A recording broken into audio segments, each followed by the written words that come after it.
첫 번째 주일입니다. 대림절은 성탄절을 앞둔 4주간의 시간을 말하는데요.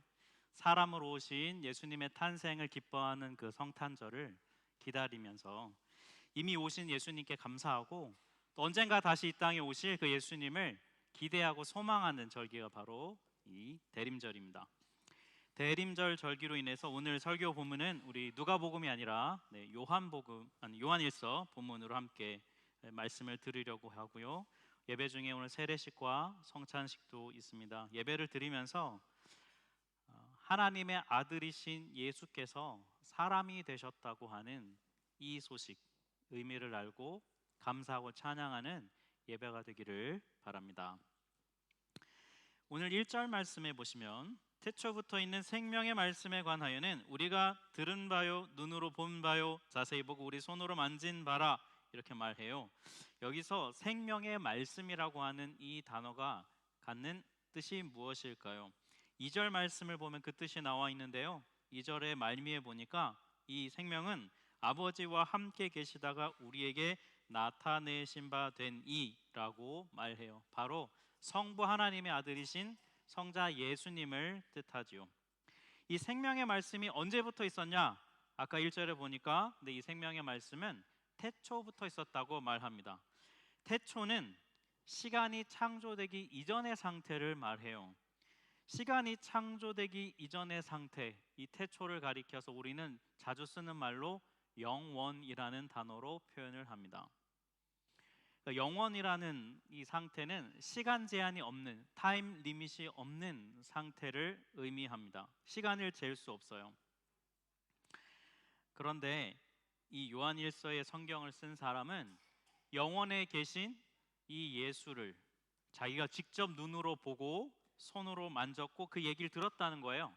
다시 1절 말씀을 보니까 그 생명의 말씀, 태초부터 영원에 있었던 그 예수님에 대해서 내가 눈으로 보고 자세히 보고 손으로 만졌다, 들었다라고 말하는 것이죠. 이게 정말 가능한 일일까? 사실 상식적으로는 불가능해요. 예를 들어 볼까요? 여러분 간혹 인터넷이나 유튜브라든지 이런 검색을 하시다 보면 타임머신이 있다고 말하는 그런 사진이나 영상이 있어요. 지금부터 약 100년 전에 어떤 그 영화 장면에 보니 어떤 여성이 마치 스마트폰으로 전화를 하는 것처럼 이렇게 들고 가는 장면, 여러분도 아마 이렇게 지나가다 보신 적이 있으실 거예요. 또 당시 시대와 어울리지 않는 선글라스를 쓴 남성이 그 시대에 있는 걸 보면 분명히 이 사람은 시간 여행자다 이런 얘기를 하는 거거든. 증거 사진. 여러분 그런 거 보실 때 딱 보면서 바로 믿으십니까? 정말 타임머신이 있구나. 정말 이 사람 시간 여행 하는구나라고 바로 믿으시나요? 아마 대부분은 일단 한번 와 신기하다 이렇게는 반응하겠지만 그거 하나 가지고 보면서 바로 타임머신을 믿거나 그러지는 않을 거예요. 왜냐하면 말이 안 되잖아요, 여러분. 그죠? 시간 여행을 한다는 것이 이론상으로는 어떤지를 몰라도 실제로 이게 이루어진다는 것이 가능한가라는 생각을 하게 되죠. 여러분 이 100년의 시간을 넘나드는 것도 우리가 잘 못 믿는데 영원, 시간이 창조하기 아주 오래전부터 있었던 그 예수가 사람이 돼서 이 땅에 왔다는 것을 여러분 어떻게 상식적으로 믿을 수 있겠습니까? 그래서 이 요한일서라는 성경이 쓰여질 당시에 사람들도 이걸 믿지 못했던 사람들이 있었어요. 영원에 있는 신이 어떻게 이 사람의 이 썩어질 몸을 입고 나타날 수 있냐? 라고 믿지 않았던 사람들, 말도 안 된다 라고 말했던 사람들이 있는데 이들을 가리켜 영지주의자들이라고 말하고요. 원어로는 그노시스주의라고 말합니다. 이들은 이런 믿음을 갖고 있었어요. 맨 처음 세상을 만들 때 선한 신과 악한 신이 있다는 거예요. 그래서 선한 신은 눈에 보이지 않는 아주 영적인 세계, 수준이 높고 선한 영적인 세계를 만들었고 악한 신은 우리 눈에 보이는 이 물질 세계, 수준 낮은 이 세계를 만들었다는 거예요. 근데 이 두 세상이 서로 통할 수 없는데 그렇게 믿었다는 거예요. 그런데 어떻게 하나님의 아들이라고 하는 신인 예수, 눈에 보이지 않는 이 영적인 세계에 있는 신이 어떻게 이 물질 세계인 인간의 몸을 입고 나타날 수 있냐? 이거는 말도 안 된다. 그런 소리 집어치워라 라고 말한 거예요. 그래서 이 당시에 이 그노시스주의는 이단으로 정제가 되긴 했지만 약 주후 AD 100년부터 약 300년 어간까지 한 200년 동안 굉장히 큰 이단으로 아주 큰 왕성한 활동을 했었어요. 여러분 얼마 전에 뉴스에서 보셨는지 모르겠지만 한국에서 한 이단 단체가 엄청나게 큰 대회를 했었죠. 동원된 버스만 몇천 대가 동원이 됐다고 할 정도로 정말 많은 왕성한 활동을 보이고 있는데 당시에 이 그노시스주의가 그랬다는 거예요. 이런 사람들 때문에 많은 사람들이 교회를 떠나게 되었습니다. 왜냐하면 당시 사람들 생각하기에 그들의 주장이 훨씬 더 이성적으로 맞다고 판단이 되었기 때문이에요. 그런데 그런 사람들에게 요한일서를 쓴 성경의 저자가 뭐라고 얘기하는 거냐면 나는 정말로 그 예수를 만났다는 거예요. 진짜 사람이 된 그 예수를 나는 봤다는 겁니다. 그래서 만약 이게 사실이라면요, 이 사람의 주장이 맞다면 방법은 둘 중에 하나죠. 첫 번째는 뭡니까? 우리가 그 영혼으로 가는 거예요. 그래서 그 예수를 만나는 것이죠. 하지만 그거는 불가능해요. 그렇다면 반대로 영원에 있는 예수가 우리에게로 오는 것이죠. 그런데 이거는 그노시스주의자들이 반대하는 거잖아요. 그런데 이 요한일서를 쓴 성경의 저자는 정말로 그렇다. 영원에 있는 예수가 우리에게 왔다는 거예요. 만약에 여러분이 이 요한일서의 성경을 쓴 시대에 살았다면, 여러분이 이 이야기를 처음 들었다면 여러분은 어떻게 반응하시겠습니까? 그노시스 저거는 만약에 아니라고 생각한다면 우리는 오늘의 이 요한일서 성경의 저자의 내용을 어떻게 받아들일 수 있을까요? 아마 이렇게 반응할 수 있지 않을까요? 그래, 이 요한일서 성경 저자 너의 말이 맞다고 치자. 그러면 영원에 있는 예수가 굳이 뭐하러 사람이 된 건데? 왜 사람이 굳이 되어서 이 땅에 온 목적이 뭐야? 그걸 한번 말해줘봐. 그러면 내가 한번 생각해 볼게 라고 말할 수 있겠죠. 이 질문에 대해서 이 요한일서 저자가 기다렸다는 듯이 3절에 이렇게 말해요.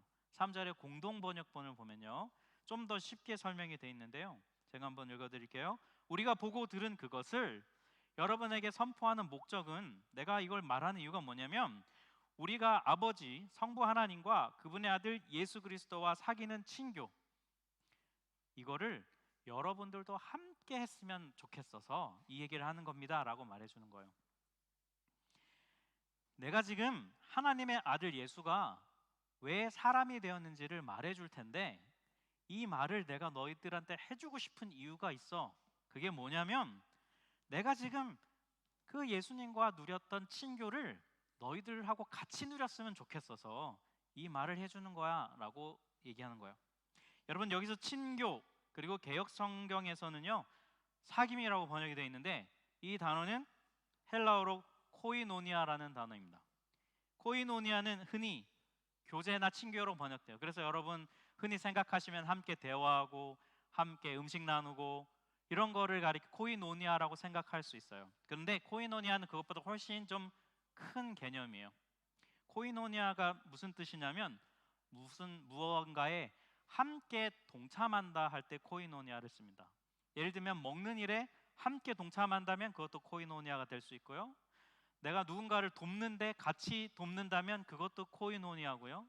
내가 예배하는데 함께 예배한다면 그것도 일종의 코이노니아가 되는 거예요. 어떤 목적을 위해 함께 하는 것. 요한일서 저자는요, 성경을 쓴 사람, 내가 지금 너희에게 예수가 왜 사람이 됐는가 이 이유를 말해줄 텐데 그 이유를 말해주는 이유는 지금 너도 내가 하고 있는 이 사귐을 함께 코이노니아 했으면 좋겠기 때문이야. 이렇게 말하고 있는 거예요. 여러분 만약에 여러분이 누군가에게 예수님을 소개한다면, 내가 만나는 예수님을 너도 같이 만나자, 너도 코이노니아로 같이 하자라고 만약에 여러분이 누군가에게 말한다면 여러분 그 이유가 뭐겠습니까? 그 이유는 좋아서예요. 좋아서. 내가 만나는 예수님이 좋아서 그렇게 말할 수 있겠죠. 예수님을 만나는 일이 뭐가 좋은 일일까요? 그 답은 바로 앞에서 했던 질문이 그 답이에요. 즉 영원에 계셨던 예수님이 사람이 되어 오신 이유가 바로 좋은 이유가 되는 거예요. 그 이유에 대한 답이 뭐냐면 로마서 8장 3절의 공동 번역본으로 우리 함께 이 답을 보면 좋겠는데요. 우리 말씀은 같이 한번 한 목소리로 읽었으면 좋겠습니다. 하나님께서는 당신의 아들을 죄 많은 인간의 모습으로 보내어 그 육체를 죽이심으로써 이 세상의 죄를 없이 하셨습니다. 네, 예수가 사람이 된 이유가 뭐냐면 세상의 죄를 없애려고 했다는 거예요.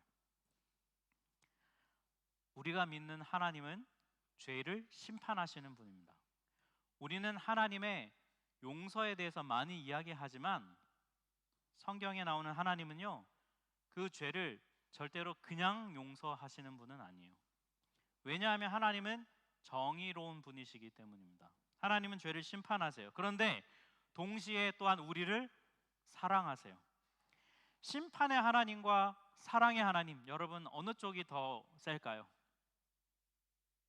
성경을 보면 다 두 가지 다 하나님의 성품이지만 사랑의 하나님이 조금 더 강해 보여요. 왜냐하면 성경에 보면 하나님은 심판하시지만 늘 사랑의 끈을 놓치지 않고 계시거든요. 그래서 하나님은 우리를 심판하지 않고 구원하시려고 죄 문제를 해결해 주시는 거예요. 그런데 이 죄 문제를 해결하는 방법이 뭐냐면 예수를 사람으로 만들어서 이 땅에 보내신 거예요. 왜냐하면요, 예수가 진짜로 사람이어야 돼요.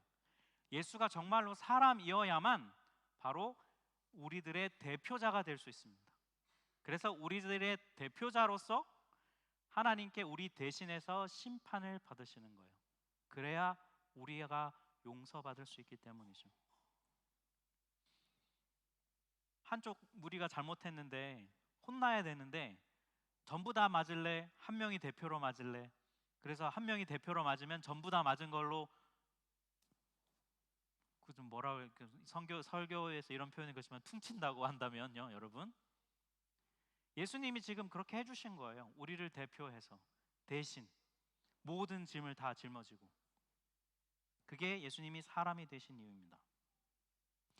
그렇게 해서 하나님이 이제 우리를 마음껏 사랑하실 수 있게 된 거예요. 하나님의 이 구원 계획을 실제로 실행한 분이 바로 예수님이에요. 여러분, 만약 예수님이 나 십자가 싫어요, 나 안 죽을래요, 왜 내가 대신 죽어야 됩니까? 라고 거절했다면 여러분, 우리는 망한 거예요. 우리는 구원할 방법이 없어요. 그런데 예수님이 실제로 사람이 되어 이 땅에 오셔서 우리를 구원해 주셨다는 거예요. 오늘 이 성경을 쓴 이 요한일서 저자는 이 사실을 너무 말해주고 싶은 거예요. 이 구원의 코이노니아에 사람들을 초대하고 싶은 거예요. 오늘 이 우리 하나 교회 공동체도 이 구원의 코이노니아로 4명의 성도를 초대하려고 해요. 우리 입교하는 청소년이 우리 한사랑 성도와 세례를 받는 강중근 성도와 그리고 유아 세례를 받는 우리 콘스탄틴 제은 브라운 성도, 그리고 루이제 마리 비찬 성도, 우리 이 4명의 사람들과 그 가족들, 4명의 입교자와 세례자는요, 본인들에게 오늘 굉장히 중요한 날이긴 합니다. 네.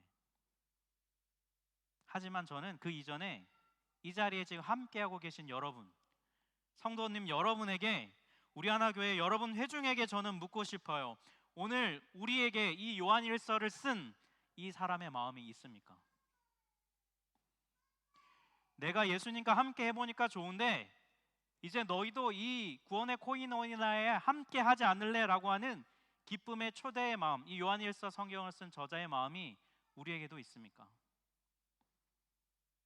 지난 4주간 제가 입교랑 세례교육 진행하면서요, 계속 반복해서 강조하고 물었던 내용이 있습니다. 뭐냐면 예수를 내 삶의 주인이라고 고백해서 정말 기쁜가 하는 것이었어요. 제가 하도 많이 물어봐가지고, 네. 여러분, 예수님이 내 삶의 주인이 되신다는 게 왜 기쁜 소식인가요? 죄의 종이었던 우리를 죄에서 벗어나게 해주신 우리의 새로운 주인이시기 때문이에요. 이렇게 말씀을 한번 드려볼게요. 죄라고 하는 감옥에 우리가 갇혀 있어요. 아무리 노력해도 이 죄라는 감옥에서 내가 벗어날 수가 없는 거예요. 그런데 예수님이 그 죄라는 감옥에서 우리를 나올 수 있게 해주셨어요. 그런데 이제 내 마음대로, 그 감옥에서 나왔는데 내 마음대로 사는 게 아니라 예수님의 뜻대로 살라고 성경이 말해요. 이 말을 들으면 우리는 이렇게 생각할 수 있습니다. 내 맘대로 못 사는데 그거는 자유가 아니지 않나? 자유가 없는 거 아니야? 감옥에서 나왔으면 이제 내 맘대로 막 살아야 기쁘잖아요. 감옥에서 나왔는데 내 뜻대로 살지 못하면, 내 맘대로 살지 못하면 그게 무슨 자유야? 라고 말할 수 있어요. 만약 이런 질문이 마음에 드신다면 어떻게 여러분 이 질문에 답할 수 있을까요? 이 질문을 한다면 기억해야 할 중요한 사실이 하나 있는데요. 그게 뭐냐면 왜 내가 처음부터 감옥에 가게 되었는가라는 사실이에요. 왜 처음부터 죄라는 감옥에 갇히게 되었을까? 감옥에 갇힌 이유는 죄의 종이 되어서 죄가 시키는 대로 해야 되기 때문에, 사람을 미워하라고 죄가 시키면 미워하고,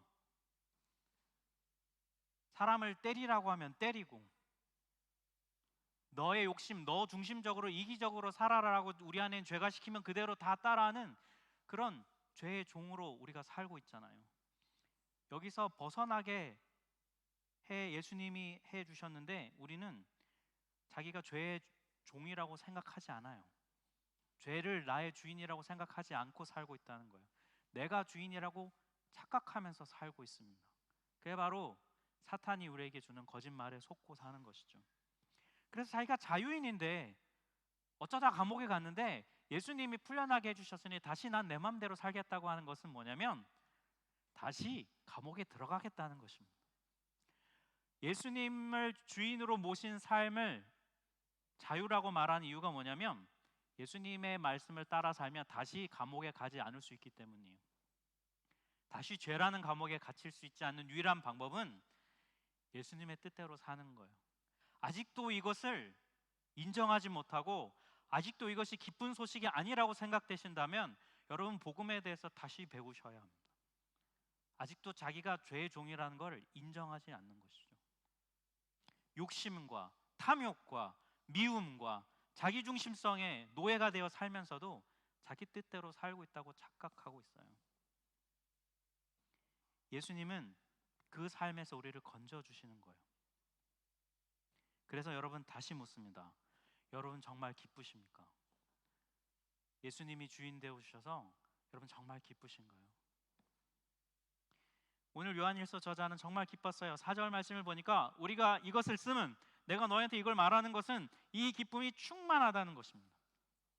기쁨에 가득 차 있었어요. 하나님의 아들 예수가 사람이 되어 오셨다는 것, 그리고 자신이 그분을 만나고 그분의 말씀을 듣고 만졌다는 것은 너무 큰 기쁨이었어요.